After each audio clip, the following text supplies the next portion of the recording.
Fortune synergy YouTube channel में आज आप सभी का बहुत बहुत स्वागत है।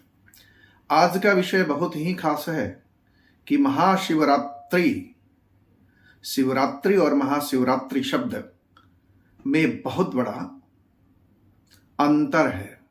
यूं तो शिवरात्रि हर महीने मनाई जाती है, लेकिन वर्ष में सिर्फ फाल्गुन मास की कृष्ण पक्ष की 14 यानी चतुर्दशी तिथि को मनाया जाने वाला एक ऐसा उत्सव जहां शिव सायुज्य की कामना की जाती है, जहां शिवत्व की प्राप्ति की कामना की जाती है, जहां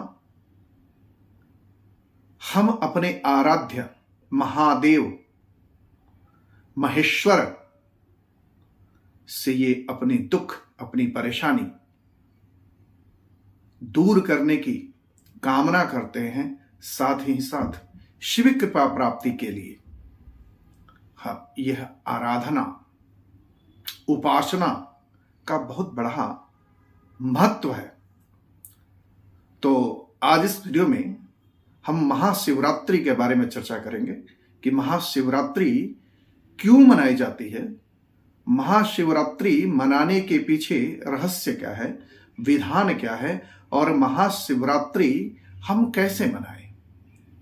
साथ ही साथ अगर हम किसी परेशानी से, किसी बाधा से, किसी कष्ट, किसी विपत्ति से घिरे हुए हैं तो शिव आराधना से, शिव उपासना से हम अपनी बाधा, अपनी परेशानी से कैसे मुक्त हो सकते हैं और महादेव की भक्ति हमारे जीवन में किस प्रकार प्राप्त होगी और शिव सायुज्यता की प्राप्ति के लिए हमें किस प्रकार उनकी उपासना, आराधना करनी चाहिए।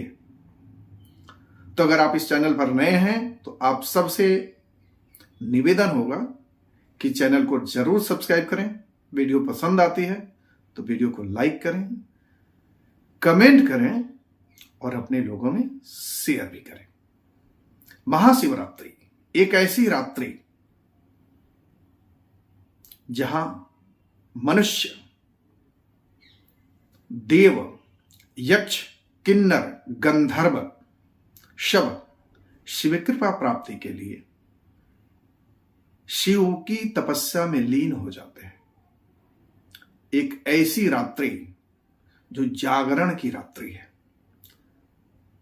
ऐसी कृपा प्राप्ति की रात्रि अगर शिव भक्ति से ओत प्रोत होकर के शिव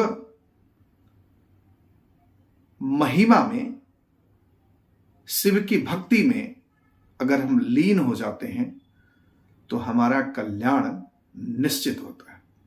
आपने सुना होगा, आशुतोष तुम अवढर दानी। महादेव ऐसे हैं कि मात्र कृपा दृष्टि से ही हमारी हर बाधा, हर कष्ट, हर विपत्ति को दूर कर देते हैं। आशु तुष्यति इति आशुतोषः, जो तुरंत ही प्रसन्न हो जाए।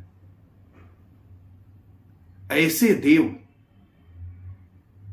महादेव जो जन कल्याण की भावना मन में समेटे रहते हैं, ऐसे देव जो तंत्र के आचार्य हैं, हर प्रकार के विद्या के आचार्य हैं, हर प्रकार की सिद्धि के दाता हैं और हर प्रकार की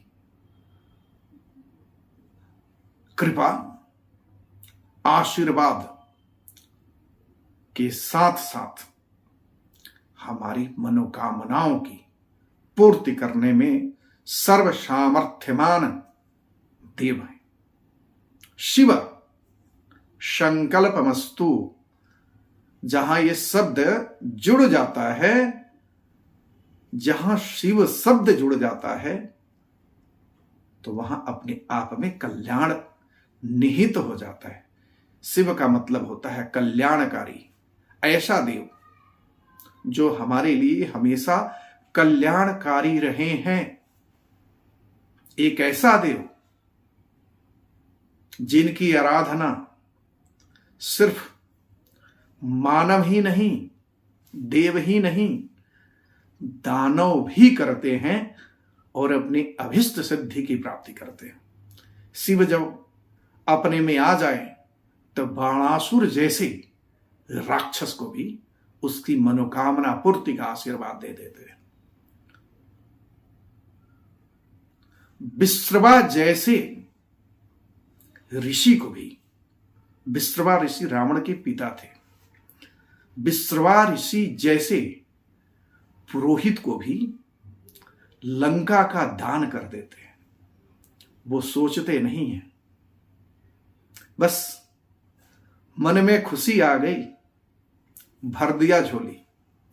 हर प्रकार के सुख देने में अग्रणी और ऐसी सुख, ऐसी भक्ति के दाता भगवान शंकर, भगवान भोलेनाथ सबके कल्याणकारक देव हैं। महाशिवरात्रि इसलिए भी खास है कि इस दिन शिव और शक्ति का सम्मिलन हुआ था। इसलिए भी खास है कि इस दिन शिव का विवाह मंडप में पहली बार हुआ था। इसके पहले किसी भी देव का मंडप में विवाह नहीं हुआ था। जो हमारे यहां विवाह होता है उसके प्रणेता भगवान भोलेनाथ ही हैं। तो वैसे सर्वप्रिय, सर्व कल्याणकारी देव, महादेव भगवान भोलेनाथ, जो संहार के भी देवता है। जिस प्रकार हर व्यक्ति, चराचर जगत, मूर्त अमूर्त सबके कल्याणकारी देवता हैं, उसी प्रकार संहार के देवता है। सब चीज को अपने त्रिनेत्र से भस्म करने की क्षमता रखते हैं। ऐसा देव जो मात्र कुछ जल से ही तृप्त हो जाते हैं। कहते हैं शिव समान दाता नहीं, विपत मिटावन हार, लज्जा मोरी राखियो नंदी के असवारे। ये भक्त की भावना है कि जब भक्त भाव विह्वल हो जाता है तो भगवान तुरंत प्रकट होते हैं, और ऐसे हैं भगवान भोलेनाथ। ज्योतिष के दृष्टिकोण से देखें तो अगर किसी भी रूप में भगवान भोलेनाथ की पूजा अर्चना तपस्या की जाती है तो हमारे सारे कष्ट, हमारे सारे दुख, हमारी सारी विपत्ति दूर होती है और हमारे जीवन में सौभाग्य बढ़ता है, आनंद बढ़ता है, प्रसिद्धि मिलती है। कारण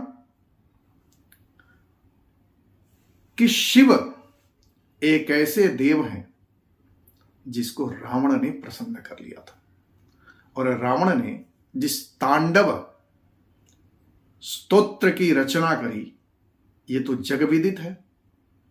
तो इस आगे हम बात करेंगे कि भगवान भोलेनाथ को महाशिवरात्रि के दिन हम कैसे प्रसन्न करें, और उनकी प्रसन्नता प्राप्ति करने के लिए महाशिवरात्रि के दिन ऐसा क्या विधान किया जाए जी भगवान भोलेनाथ की कृपा हमारे ऊपर हो। परंतु उसके पहले समझना जरूरी है कि भगवान शंकर नीलकंठ महेश्वर की इतनी सदाशयता, इतनी कृपा इतनी महिमा क्यों है? भगवान भोलेनाथ हर युग के प्रणेता रहे हैं। हिमालय वासी ऐसे भगवान शिव, जब भक्त उनको पुकारता है आर्द्र भाव से, तो भगवान भी भाव विह्वल होकर के तुरंत भक्त की मनोकामना पूर्ण कर देते हैं। इतने भाव विह्वल हो जाते हैं भगवान भोलेनाथ कि वो यह भी नहीं सोचते कि इस वरदान का भक्त किस रूप में प्रयोग करेगा। ऐसी बहुत सारी कथाएं हमने सुनी हैं और हम जानते हैं। भगवान भोलेनाथ जब शक्ति के साथ समाहित हो जाते हैं तो वही शांब सदाशिव बन जाते हैं, वही पार्वती पति बन जाते हैं और वही सर्व कल्याणकारक देव महादेव बन जाते हैं। जब हम शिव की आराधना करते हैं तो उसमें एक स्तोत्र आता है, वंदे देव मुमापतिम सुरगुरुम वंदे जगत्कारिणम वंदे पन्नगभूषणम मृगधरम वंदे पशूनां पतिम वंदे सूर्य शशांक वाहिनी नयनम वंदे मुकुंद प्रियम वंदे भक्ति जनाश्रयंच वरदम वंदे शिवम शंकरम। भगवान भोलेनाथ आदि गुरु हैं, आदि देव हैं, सर्व कल्याणकारक देवताओं में उन्हें महादेव कहा गया। महादेव का विग्रह 12 ज्योतिर्लिंगों में हमारे भारतवर्ष में विद्यमान है। आपकी जो भी कष्ट, जो भी पीड़ा, जो भी परेशानी रही हो, अगर अब 12 ज्योतिर्लिंगों में किसी भी ज्योतिर्लिंग का दर्शन कर लेते हैं तो आपके जीवन में खुशियों का संचारण होना लग जाता है। और 12 ज्योतिर्लिंग 12 राशियों से भी अभिहित किया गया। 12 राशियां, जैसे हमें अगर कोई परेशानी होती है, कोई कष्ट होती है, तो जन्म पत्रिका के 12 भाव हैं, उन्हीं 12 ज्योतिर्लिंगों का अगर हम दर्शन कर लेते हैं, पूजा तपस्या और आराधना कर लेते हैं, तो वो कष्ट दुख दूर हो जाता है। तो हमारे यहां ज्योतिर्लिंग और शक्तिपीठों की ऐसी महिमा है। कहते हैं सब जगत शिवमय है, शिव सब में समाहित है।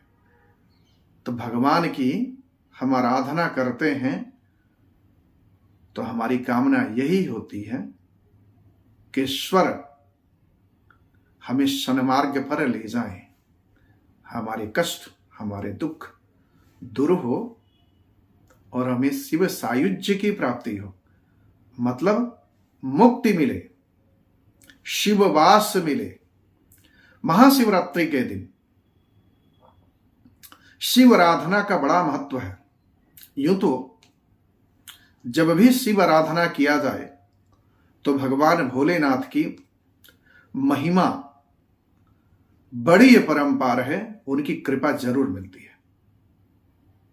परंतु खास करके जब हम शिव की आराधना करते हैं तो उस समय हमें शिववास देखना जरूरी हो जाता है। जब शिववास हमारी अनुकूल होता है तो हम शिव की आराधना करते हैं, तो हमारे लिए वही शिव आराधना कल्याणकारक बन जाता है और हमारे समस्त कष्टों को दूर करता है शिव की आराधना। शिव की आराधना में बहुत सारे मंत्र, स्तोत्र, यहां की पुराण तक भी है, जैसे शिव पुराण आप सबने नाम सुने होंगे। तो महाशिवरात्रि के दिन शिव संकल्पना के साथ साथ उनकी कृपा प्राप्ति के लिए महाशिवरात्रि का व्रत किया जाता है। और शिव सानिध्यता जहां मिल जाती है, वहां भक्त के सारे कष्ट, सारे दुख, समस्त सांसारिक कष्टों से मुक्ति मिल जाती है और हमारे जीवन में सुख, संपत्ति, सामर्थ्य, प्रसिद्धि सब कुछ प्राप्त हो जाता है। तो शिव पर चर्चा कई वीडियो में भी किया जाए तो कम है, और एक वीडियो में ये तो संभव ही नहीं है। कहते हैं जब शिव की स्तुति करते हैं तो उसमें एक शिव मानस पूजा है। शिव की आराधना का बहुत बड़ा महत्व है। भगवान भोलेनाथ को अगर आप जल से भी दे देते हैं, जल भी चढ़ा देते हैं, तो उसमें प्रसन्न हो जाते हैं। कहा गया है, नमस्कार प्रियो भानु, जलधारा प्रियो शिव, अलंकार प्रियो विष्णु। मतलब जलधारा प्रिय है शिव को। तो भगवान भोलेनाथ की भक्ति काम्य कर्म के लिए, हमें सांसारिक सुखों की प्राप्ति के लिए एक विहित विधि विधान हमारे धर्मशास्त्रों ने बताया है कि हमें जो भी चीज चाहिए, किस वस्तु से, किस मंत्र से, किस विधि विधान से, किस शिवलिंग से बनी, किस वस्तु से बनी शिवलिंग की आराधना करना चाहिए। शिवलिंग मतलब विग्रह, भगवान भोलेनाथ का विग्रह। तो ये भगवान भोलेनाथ का महत्व है। तो आज हम चर्चा करते हैं कि महाशिवरात्रि कैसे मनाई जाए, और इसके बाद चर्चा करेंगे कि अगर आप किसी कष्ट, किसी पीड़ा, किसी परेशानी से परेशान हैं, तो वैसा कौन सा ऐसा मंत्र हो सकता है कि आपके जीवन में बदलाव ला सकता है, आपको अपने कष्टों से छुटकारा मिल सकता है, भगवान भोलेनाथ की कृपा प्राप्ति हो सकती है। महाशिवरात्रि के दिन अगर आप व्रत करते हैं तो सबसे पहले सुबह स्नान ध्यान कीजिए। स्नान ध्यान करने के बाद अगर मंदिर जाते हैं तो भगवान भोलेनाथ की पूजन करिए। दूध, दही, घी, शक्कर, शहद, पंचामृत भगवान भोलेनाथ को चढ़ाइए। पंचामृत से उनको स्नान कराइए। वस्त्र में अगर वस्त्र चढ़ाना चाहते हैं तो वस्त्र चढ़ाइए, अन्यथा मौली भी चढ़ा सकते हैं, उससे भी भगवान प्रसन्न हो जाते हैं। जनेऊ, मौली, वस्त्र आदि फूल माला से भगवान भोलेनाथ को अलंकृत करिए। भगवान भोलेनाथ को भंग, आक, धतूरा, इन सबका बड़ा महत्व है। ये सारी जड़ी बूटियां शिव को समर्पित की जाती है। भगवान भोलेनाथ पशुपति कहे गए, पशुओं के नाथ। जो अनाथ हैं उसके नाथ हैं भगवान भोलेनाथ। और ये जहां विश्वेश्वर है वहीं महाकालेश्वर भी हैं। जहां रामेश्वर है वहीं केदारेश्वर भी हैं। तो भगवान में सारी शक्ति समाई हुई है। तो भगवान भोलेनाथ की पंचामृत से न सही दूध हो तो दूध चढ़ाएं, दूध भी नहीं हो तो जल चढ़ाएं। भगवान भोलेनाथ को जो भी आप नैवेद्य चढ़ाना चाहते हैं, धूप दीप नैवेद्य आरती करके सिर्फ ओम नमः शिवाय भी अगर जितना हो सके 5 बार 11 बार 108 बार बोलते हैं, अपनी कामना करते हैं, तो भगवान भोलेनाथ की बड़ी असीम कृपा बनती है। महाशिवरात्रि प्रकृति में वैसा कुछ प्रभाव होता है कि भगवान भोलेनाथ तुरंत आपकी मन की व्यथा, मन की आस्था, मन की श्रद्धा को जरूर सुनते हैं और जरूर पूर्ण करते हैं। तो एक तो ऐसे हो गया, अगर आप व्रत करना चाहते हैं तो व्रत कीजिए। रात्रि जागरण का बड़ा विधान है महाशिवरात्रि के दिन, और रात्रि जागरण में 4 प्रहर की पूजा का विधान है। कहा जाता है कि जो भी व्यक्ति महाशिवरात्रि के 4 प्रहर की पूजा करता है और रात्रि जागरण करता है तो उसके इस जन्मों के सारे कष्ट दूर हो जाते हैं, चाहे वो कष्ट किसी भी प्रकार का हो। आपने तो सुना होगा, कोई रोग से ग्रस्त हो, कोई नौकरी नहीं मिल रही है किसी को, किसी का विवाह नहीं हो रहा हो, किसी का व्यापार नहीं चल रहा हो, किसी के घर में क्लेश चल रहा हो, किसी का संतान नहीं हो रहा हो, किसी को प्रसिद्धि नहीं मिल रही हो, कोई दरिद्र हो, अमीर बनना चाहता है, वो सब कुछ भोलेनाथ की कृपा से संभव हो जाता है। और ऐसी बहुत कहानियां मिलती हैं कि भगवान भोलेनाथ की कृपा से अनेकों भक्तों के दुख दूर हुए हैं, कष्ट दूर हुए हैं। यूं तो आप भोलेनाथ की कभी भी पूजा करें तो उनकी कृपा प्राप्त होती ही होती है, लेकिन रुद्राभिषेक का बड़ा महत्व है। भगवान भोलेनाथ रुद्राभिषेक से बड़े प्रसन्न होते हैं। यूं तो रुद्राभिषेक कभी भी किया जा सकता है, लेकिन महाशिवरात्रि में अगर आप 4 प्रहर की रुद्राभिषेक पूजा का विधान करते हैं तो जीवन में कोई भी कष्ट बाधा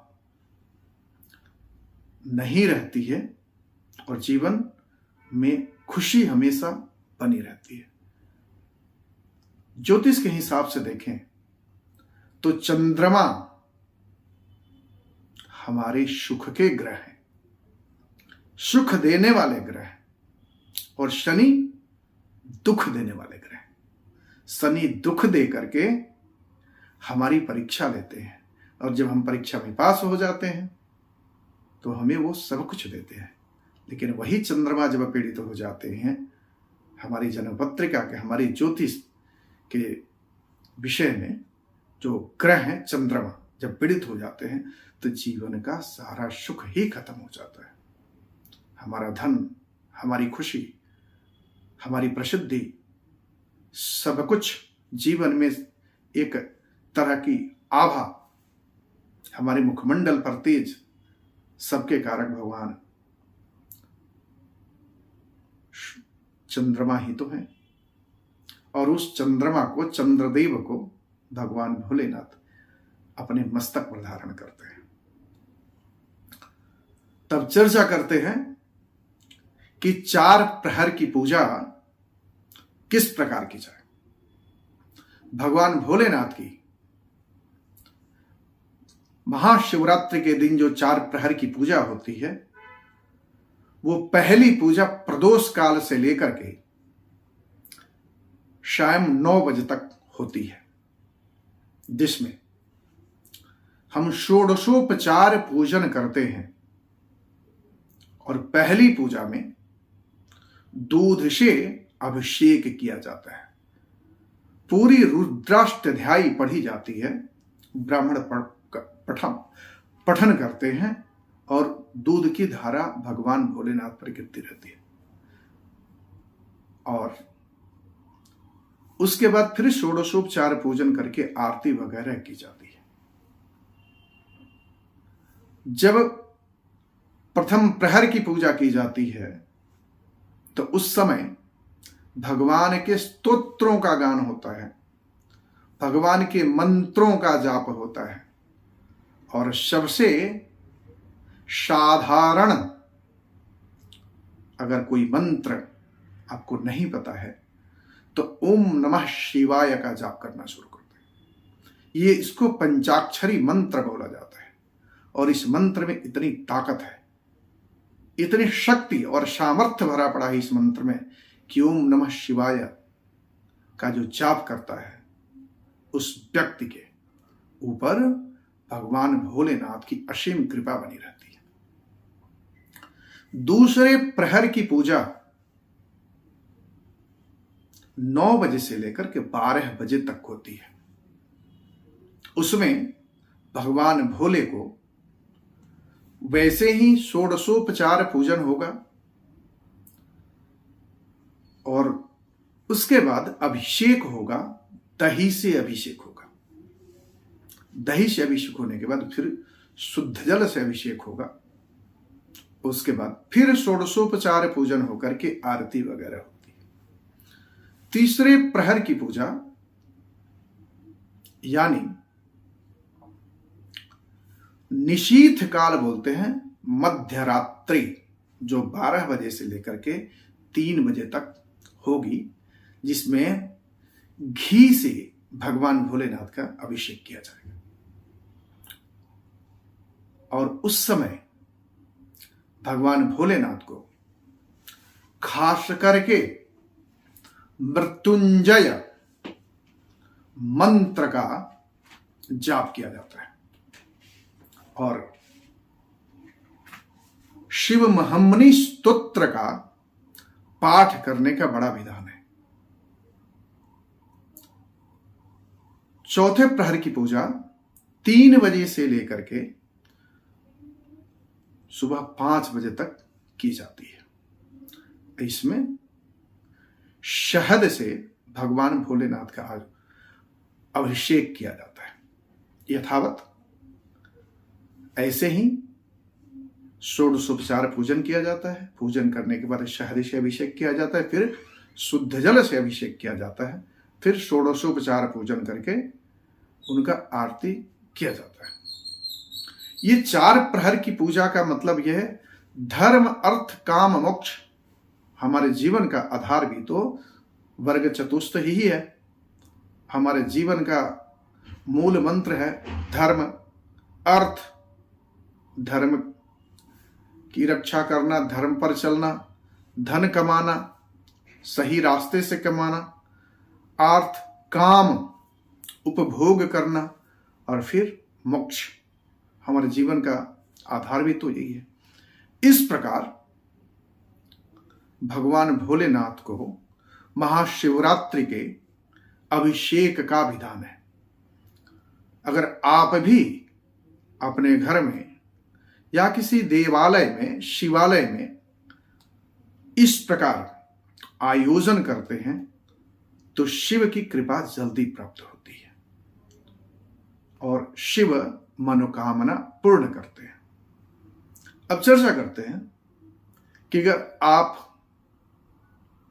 इस सांसारिक कष्टों से परेशान हैं तो ऐसे किस मंत्र की आराधना की जाए, किस मंत्र से भगवान भोलेनाथ की ध्यान किया जाए, जाप किया जाए, जो आपकी कष्टों की निवृत्ति हो। अगर आप नौकरी चाहते हैं, नौकरी में कहीं परेशानी आ रही है, तो महाशिवरात्रि के दिन कम से कम 21 माला ओम विश्वेश्वराय नमः 21 माला मंत्र का जाप करिए, भगवान को समर्पित करिए और महाशिवरात्रि के बाद एक माला हर रोज ओम विश्वेश्वराय नमः का जाप करते चलिए। 40 दिन के अंदर बहुतों को यह प्रयोग हमने बताए हैं और बहुत लोगों को ये नौकरी प्राप्त हुई है। जिस भी आप क्षेत्र में हैं, तो ऐसे लोगों की परेशानियां बाबा भोलेनाथ की दूर कर देते हैं। अगर विवाह नहीं हो रहा है तो ओम उमा महेश्वराभ्याम नमः इस मंत्र का महाशिवरात्रि के दिन 21 माला का जाप करें और हर रोज एक माला जाप करते रहें। चाहे वो आप युवती हो या विवाह योग्य युवक हो, तो इस 40 दिन के अंदर कोई ना कोई खुशखबरी आपको जरूर मिल जाएगी। अगर आपके वैवाहिक जीवन में कहीं कष्ट, कहीं बाधा आ रही है, तो ओम पार्वती पतये नमः, यहां पार्वती और शिव दोनों की आराधना किया जाता है। या ओम शंभ सदाशिवाय नमः इस मंत्र का भी अगर जाप करते हैं तो आपके जीवन में परेशानी, कष्ट, विवाह को लेकर के चल रहा है, वो परेशानियां दूर होती हैं। अगर धन की इच्छा है, कष्ट में चल रहे हैं, तो उसके लिए दारिद्र दहन शिव स्तोत्र का पाठ करें, कम से कम 108 बार करें तो बेहतर है। उसका परिणाम आने वाले समय में आपको दिखता है। या अब ऋण में चल रहे हैं, डेट्स में चल रहे हैं, लोन में चल रहे हैं, लोन उतर नहीं रहा है, तो ओम ऋण मुक्तेश्वराय नमः इस मंत्र का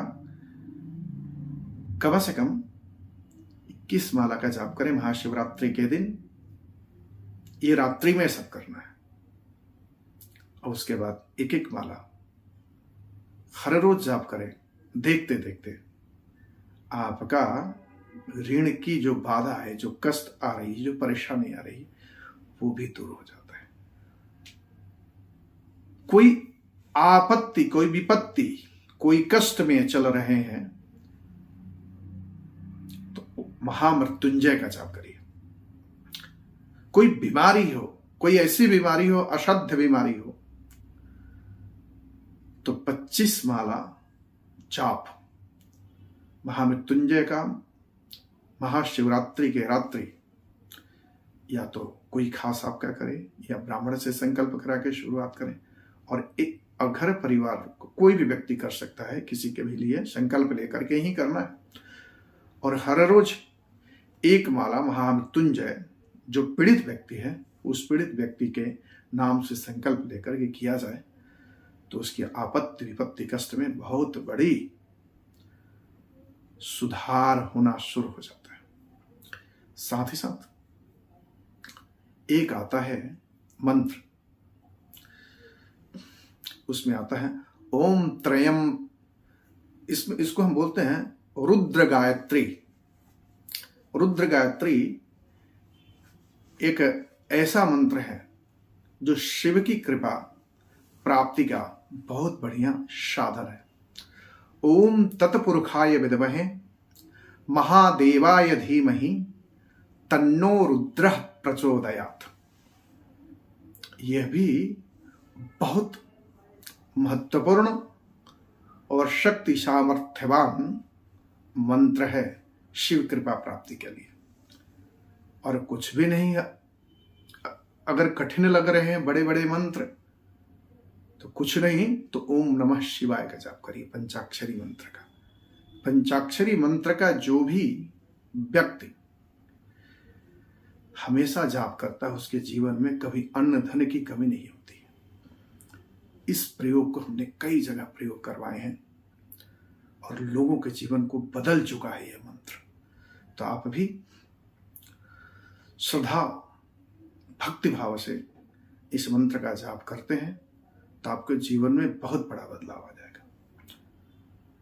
अब सवाल आता है कि किन वस्तु से बने शिवलिंग का पूजन किया जाए, शिव विग्रह का पूजन किया जाए कि हमारे कष्ट दूर हो।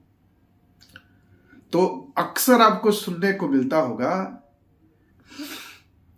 कि पारद शिवलिंग का अपना बहुत महत्व है, लेकिन आजकल के समय में शुद्ध पारद शिवलिंग आपको मिलने से रहा। इसके पीछे बहुत मार्केटिंग स्किल्स होते हैं जो बेचने के लिए भ्रामक प्रचार का माध्यम बना करके वो सारी चीजें आप तक भेजी जा रही है, जो बहुत ही भ्रामक होता है। ऐसे ऐसे शब्दों का प्रयोग किए, ऐसे ऐसे वीडियोस बनाए जाते हैं कि आप उसमें फंस जाते हैं और पारद शिवलिंग सही मूल में आप तक मिल नहीं पाता।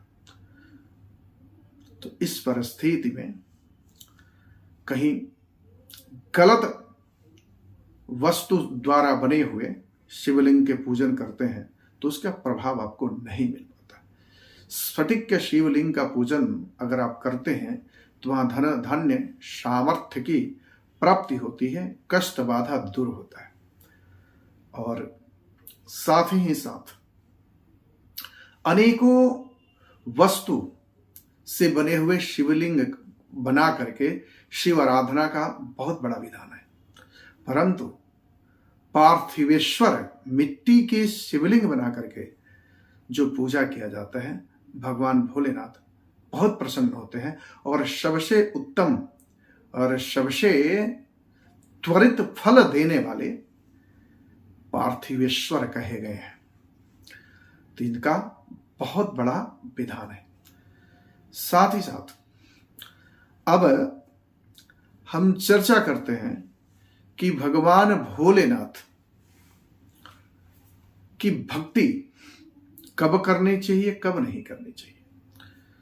तो शिव वास जब हम देखते हैं तो उसमें बहुत सारी स्थितियां आती हैं कि जब प्रतिकूल स्थिति में शिव की आराधना की जाती है तो भगवान भोलेनाथ प्रसन्न नहीं होते हैं और बहुत सारी कष्टकारी स्थिति भक्त को देखना पड़ता है।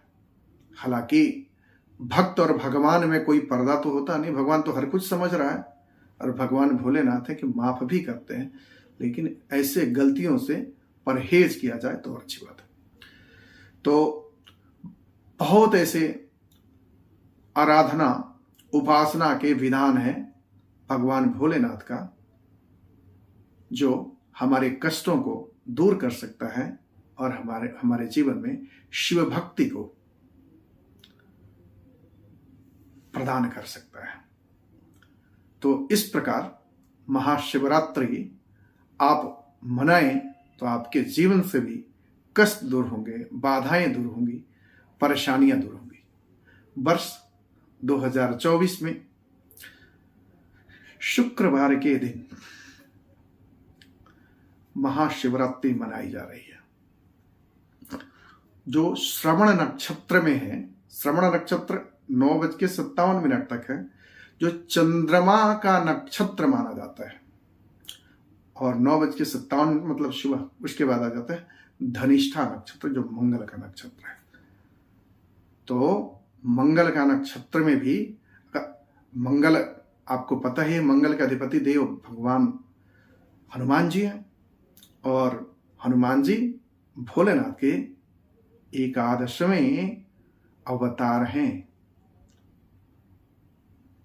तो इस प्रकार भगवान भोलेनाथ की पूजा करके उनको प्रसन्न किया जाए तो हमारी मनोकामना पूर्ण होगी। तो इस प्रकार भगवान भोलेनाथ की पूजा आराधना उपासना करते हुए उम्मीद करता हूं कि भगवान भोलेनाथ की कृपा आप पर होगी और आपके कष्ट दूर होंगे, आपकी बाधा दूर होगी। और भी महाशिवरात्रि पर बहुत सारे वीडियोस मैं कोशिश कर रहा हूं, फिर भी कोई वीडियो अगर महाशिवरात्रि पर अगर आप चाहते हैं स्पेशली, तो आप कमेंट सेक्शन में लिखें या ओम नमः शिवाय लिखकर भगवान भोलेनाथ के प्रति अपनी कृतज्ञता जरूर जाहिर करें। इस प्रकार मेरी निवेदन है। तो आज के लिए इस महाशिवरात्रि पर यही, और जो कुछ भी पूछना चाहते हैं तो इस कमेंट के माध्यम से पूछ सकते हैं। धन्यवाद। ओम नमः शिवाय। पार्वती पतये नमः। और भगवान भोलेनाथ की पूजा करना चाहते हैं और पूजा कर रहे हैं महाशिवरात्रि में, कुछ नहीं कर सकते हैं, तो भगवान भोलेनाथ के किसी भी स्तोत्र का पाठ कर लीजिए। भगवान भोलेनाथ बहुत प्रसन्न होंगे। और एक आदत डालिए जीवन में कि भगवान भोलेनाथ के किसी भी स्तोत्र का रोज ही पाठ करना शुरू करिए। जीवन से सारे कष्ट, सारी बाधाएं दूर होंगी और भगवान भोलेनाथ कृपा करेंगे। तो कहीं भटकने से बेहतर है कि एक जगह स्थिरता के साथ किसी में भक्तिपूर्वक आस्था रखी जाए और वहीं से आपके कष्ट दूर होंगे। भटकने वाले भटकते रहते हैं। तो जहां भी आपकी आस्था हो वहां अपने को आत्म मंथन करते हुए भक्ति मार्ग पर चलें, आराधना उपासना में अपना समय लगाएं। जो भी समय मिले तो आपके कष्ट दूर होंगे और आपको जीवन में आगे बढ़ने का एक रास्ता निश्चित ही मिलेगा। भक्ति कभी बेकार नहीं जाती, आज न कल उसका फल मिलता ही है। भगवान परीक्षा भी लेते हैं, लेकिन इस मामले में परीक्षा लेने में भगवान विष्णु ज्यादा परीक्षा लेते हैं और भगवान भोलेनाथ तो हैं औढ़रदानी, तुरंत कब प्रसन्न हो जाए कोई नहीं जानता।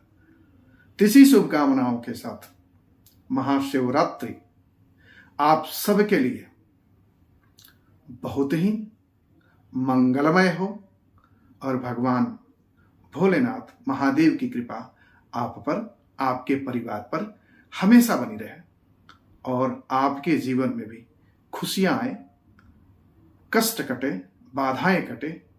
ओम नमः शिवाय।